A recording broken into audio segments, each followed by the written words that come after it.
सुमन बहुत ही गरीब परिवार से थी। उसके घर में उसकी बूढ़ी बीमार सास थी जो काफी बीमार रहती थी। वहीं दूसरी ओर पति रामू की नौकरी भी सही से नहीं चल रही थी। सुमन दिल की बहुत अच्छी थी, लेकिन अपने रंग के कारण वो आने जाने में बहुत संकोच करती थी, क्योंकि लोग उसे उसके रंग के कारण उसे काली कलौटी बुलाया करते थे। ऐसे में वो घर का खर्चा कैसे उठाती? जब भी सुमन बाहर काम की तलाश में जाती तो लोग कहते अरे देखो देखो, काली कलौटी कहाँ जा रही है।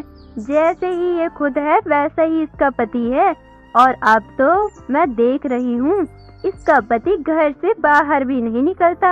हाँ बहन, लगता है उसके पति का काम छूटा है, इसीलिए वह बाहर मुंह ढककर काम की तलाश में जा रही है। अरे वाह, आप तो बहुत इंटेलिजेंट औरतें हो, है ना? बिल्कुल सही समझा तुमने, कलौटी रवीना। मुझे पता है आपको इतनी खबर कैसे है, क्योंकि आप दोनों की नजर मेरे दरवाजे पर हमेशा रहती है और आपके कान मेरी दीवारों पर चिपके रहते हैं, जिससे आप निगरानी करती हैं। शर्म कीजिए कि आप ऐसे दूसरों के घर में झांकती हैं। अगर मैंने आपके घर में झांकना शुरू कर दिया तो बहुत सारी बातें कुरेद सकती हूँ। अरे देखो देखो, कैसे कलमुही के जुबान चल रही है। अगर तुम जैसे लोगों के सामने अपना मुंह नहीं खोला तो तुम लोग तो हमें जीने ही नहीं दोगे चैन से। अब सामने से हटो, वरना धक्का देकर जाऊंगी। अरे अरे हटो। तभी उन पड़ोसन को सुनाकर सुमन वहां से काम की तलाश में चली जाती है, जहां जाके वो एक सेठानी से काम मांगती है और सेठानी कहती है, अच्छा तो तुझे मेरे यहाँ काम की जरूरत है, पर तू जैसी काली नौकरानी को मैं अपने घर में रखूंगी तो मनहूसियत सी छा जाएगी और मेहमान आ गए तो वह मुझे 4 बातें और सुनाएंगे। इसीलिए मुझे तुझ जैसी काली नौकरानी नहीं चाहिए। सेठानी जी ऐसा मत बोलो, मुझे काम की बहुत जरूरत है। होगी तुझे जरूरत, लेकिन मैं तेरी जैसी काली नौकरानी को अब रखना नहीं चाहती। सेठानी के इतना कहते ही उसकी बेटी वहां ब्लॉग बनाते हुए आती है। हे गाइस, तो कैसे हैं आप लोग? मेरे ब्लॉग में आपका स्वागत है। आज मैंने बच्चों के ना खाने वाले टिंडे की सब्जी बनाई है। रेसिपी तो मैंने आपको दे दी है और देखते हैं घर में क्या चल रहा है। तो गाइस, जैसा आप देख सकते हैं मेरी मॉम एक काली सी मेड को डांट रही हैं। पर क्यों डांट रही हैं? I don't know. खैर, आज का समय समाप्त हो गया है। अभी के लिए बाय। बाद में मिलते हैं आपसे अगले व्लॉग में। अरे तू अभी तक गई नहीं काली कलूटन कहेगी। सेठानी की बात सुनकर सुमन आंखों में आंसू लेकर वहां से बाहर निकल आती है। परेशान सुमन जब घर आती हैं तो उसकी सास उमा बोलती हैं, अरे बहू, क्या हुआ? तू इतनी उदास क्यों है? तुझे कोई काम नहीं मिला क्या? नहीं माँ जी, मैंने बहुत कोशिश की, लेकिन लोगों ने मेरे कालेपन का मजाक उड़ाकर मुझे काम देने से इनकार कर दिया। हमारे घर का खर्चा कैसे चलेगा और आपकी दवाई कैसे आएगी? ये सारी गलती मेरी है। मेरी वजह से सुमन तुम्हें ऐसा काम करना पड़ रहा है। अरे आप ऐसे मत बोलो, ये तो भगवान की एक परीक्षा है जिसमें हम सबको साथ मिलकर हर चुनौती को पार करना है। वैसे रघु जी, आप जानते हैं ये ब्लॉग क्या होता है? मुझे पता है, आजकल लोग YouTube पर अपने फोन से वीडियो बनाकर डालते हैं, उसे ब्लॉग कहते हैं और ढेर सारे ब्लॉग बनाने पर पैसे भी मिलते हैं। लेकिन हम किस चीज की वीडियो बनाएंगे? हमारे पास भी तो फोन है, हम भी वीडियो बना सकते हैं। लेकिन हम किस चीज की वीडियो बनाएंगे? अरे बहू, तू चिकन बहुत अच्छा बनाती है। क्यों ना तू एक चिकन का छोटा सा ढाबा खोल ले, जिसकी हम वीडियो बनाया करेंगे और YouTube पर डाला करेंगे। माँ जी, आइडिया तो बहुत अच्छा है, लेकिन इसके लिए पैसे कहाँ से आएंगे? उसकी चिंता तुम मत करो, मैं अपने दोस्तों से कुछ उधार मांग लेता हूँ, फिर हम अपना ढाबा खोल लेंगे और फिर YouTube से भी पैसा आने लगेगा तो मैं उसके पैसे लौटा दूंगा। सुमन और उसकी सास को ये आइडिया अच्छा लगता है। फिर वो पैसों का इंतजाम करता है।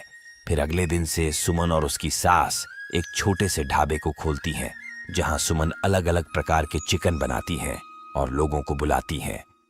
आइए आइए, chicken biryani, tandoori biryani, chicken mutton, pulao, मटर चिकन, 30 रुपए की प्लेट। अरे मुझे जरा 2 चिकन प्लेट पैक कर दीजिए। अरे सुमन, मैं ब्लॉग के लिए शूट कर रहा हूँ। 1 2 3 स्टार्ट। तो गाइस, सुमन के चिकन ढाबे में आपका स्वागत है। मेरी पत्नी सुमन ने ढाबा खोला है जहां उसने अलग अलग प्रकार के चिकन बनाए हैं। Chicken lollipop, chicken biryani. अगर आपको भी चिकन बिरयानी सस्ते में खानी हो, इस ढाबे पर तुरंत आएं। जल्दी आइए, आज का स्पेशल ऑफर है, 1 चिकन पर 1 चिकन फ्री। तब तक के लिए बाय गाइस, जल्दी से शेयर कीजिए और सब्सक्राइब करना ना भूलें। ब्लॉग करने के बाद उसके ढाबे पर लोग आने लगते हैं और उसकी तारीफ करने लगते हैं। अरे मुझे जरा 2 चिकन प्लेट पैक कर दीजिए। अरे आप तो सच में बहुत स्वादिष्ट चिकन बनाती हैं, जरा 1 प्लेट और दीजिए। लीजिए लीजिए। अरे बहू, तेरी दुकान पर तो भीड़ लग गई है, चलो अच्छी बात है। इस तरह पहले दिन ही सुमन के ढाबे पर अच्छी खासी भीड़ आती है और उसका ब्लॉग देखकर भी लोग वहां खाना आते हैं। फिर कुछ महीनों बाद उसके ब्लॉग के पैसे आने लगते हैं। उन लोगों को बहुत खुशी मिलती है। फिर यूट्यूब से आए पैसों से वो लोग एक और बड़ा ढाबा खोलते हैं और फिर और भी अच्छे अच्छे ब्लॉग बनाती हैं। हेलो दोस्तों, मैंने आपके लिए दमदार बिरयानी बनाई है। इसकी रेसिपी को शेयर करिए और आगे बढ़ाइए और अपना प्यार यूं ही देते रहे। देखा सुमन, तुम्हारी मेहनत से हमारा छोटा ढाबा से बड़ा ढाबा हो गया। ये मेरे अकेले की मेहनत नहीं है, माँ जी और आपने मेरा बहुत साथ दिया है। ये तो तुम्हारा स्वभाव है। इस तरह से सुमन रोज अपने ढाबे पर ब्लॉग बनाती है। उसका ब्लॉग देखकर लोग दूर दूर से उसके ढाबे पर आते हैं। फिर देखते ही देखते कुछ सालों में ढाबे और ब्लॉग से लाखों रुपए आते हैं, जिससे वह धीरे धीरे अमीर बन जाते हैं और घर, गाड़ी, बंगला सब उसके पास होता है। बहू, आज मुझे तेरे मेहनत लगन पर बहुत गर्व हो रहा है। कहाँ हमारे पास एक समय खाने को भी नहीं था और अब लाखों रुपए के मालिक हैं। हम तीनों के नाम पर रेस्टोरेंट हैं।